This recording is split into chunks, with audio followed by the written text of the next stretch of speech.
India's aviation sector is starring with an estimated rupees 18,000 crore impact as the West Asia conflict continues to disrupt critical global routes.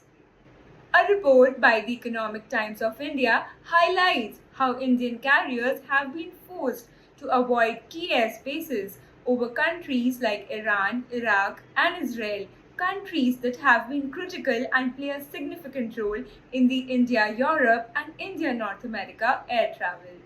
As a result, flight durations on long haul routes have increased from 2 to 4 hours. This has pushed up aviation turbine fuel consumption by as much as 15 to 20%, raising operating costs at a time when fuel itself accounts for 35 to 40% of an airline's expenses.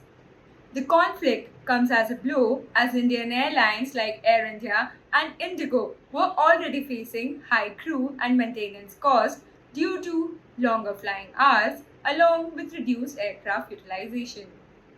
The disruptions comes at a critical time when the international travel demand was rebounding post-pandemic.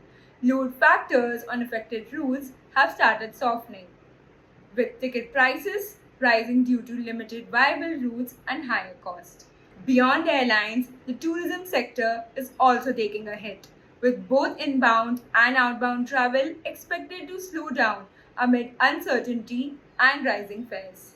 If the conflict persists, analysts warn that the 18,000 crore hit could widen further, delaying profitability targets for Indian carriers and potentially impacting further expansion plans.